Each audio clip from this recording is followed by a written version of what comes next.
paalala lang sa mga magulang, sa mga binibidyo mo. ang opisyal na anunsyo kung magkakaroon ba ng klase bukas ay kanilang mamaya. Wala naman talagang pasok bukas. Ay, hindi sa iba meron. Paalala nila ay pag signal number 1 ay automatic na walang pasok sa mga preschool. At pag signal number 2 okay, nakuha na yung tayo nga.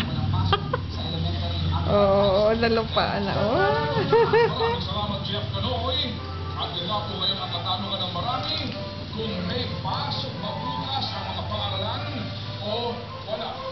Again, ito po, ayon sa guidelines ng DepEd, kapag signal number 1, preschool, lahat at walang pasok.